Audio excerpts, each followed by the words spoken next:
So I'll give you a little bit more background on myself as context. So I'm actually a marketer by trade. So I worked 18 years in marketing. I know we have many salespeople here today, but do we have some marketers in the group too? A few? Okay. So I actually worked agency side first for a small agency in the Philly suburbs called Backe Marketing, and then moved up to a large agency in San Francisco called Goodby Silverstein Partners. So they most recently had some Super Bowl commercials this last year. So did anybody see the Michael Bublé bubbly play on words spot? So that was that agency. So after several years agency side, I moved over to Clorox. And the headquarters is located in Oakland, California. And as Josh said, that's how I met Josh and his wife, Natalie. And I worked there for 14 years. So in a wide range of roles, from leading big marketing teams to leading new product innovation teams to even a stint in sales. So I was actually the liaison between all of our non-cleaning products and the home hardware club and dollar channel customer teams.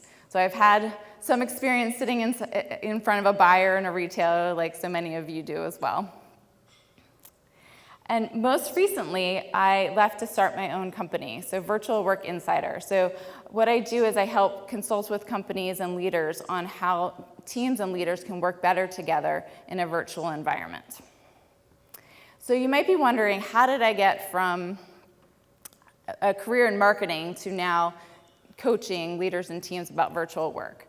So my remote work story twist, as Josh alluded to, was after I'd been working at Clorox for 6 years, my husband and I had our first child. So this is Nevin.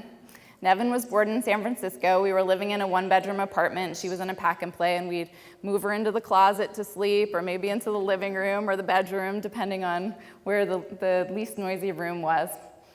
And we spent so much time that first year of her life flying back and forth to the Philadelphia area, where my husband's family is from and my family is from. And so Tim and I had to make a decision about what we wanted for our lives. Did we want to stay in the Bay Area, where both of our careers were, or was it more important for us to be located with our extended family? And the decision we made was that for our family, it made sense for us to move back to the Philadelphia area. And at first I thought that this meant I had to make the choice to leave the career that I loved at the company that I loved. It's very similar to what Josh was talking about in terms of quitting.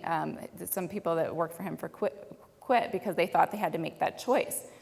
But then I had a bold idea, and that was to ask if I could do my job remotely from the other side of the country.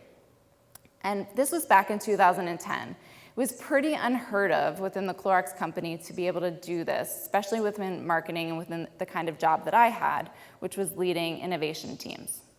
It was pretty unheard of in the consumer packaged good industry to do this within a marketing role. But luckily, I had a good relationship with the chief marketing officer and the senior leaders, and they said, okay, you can be an experiment for us. You can be a guinea pig. Let's see how this goes. And what started off as what I thought was going to be a 3-month experiment, and it would just get me back to Philadelphia. It turned into 8 years of me leading large teams and businesses from the other side of the country. So this is an example of one of the last teams that I led at Clorox. We were responsible for $250 million worth of sales, and I was leading that team from my home office in the Philadelphia area. And it was a team of about 20, the majority of which were in our Oakland headquarters office, so you see that conference room there. I had a couple of people who were in the Pleasanton office, and then a couple of fully remote workers as well. And my day consisted of being in video meetings all day long, because I'm a huge proponent of a video-first culture. If you have a remote team or a virtual team, using video conferencing, it's the next best thing to being in person. That way you can help with building the rapport and the trust and the relationship and have the context of what is going on in the room.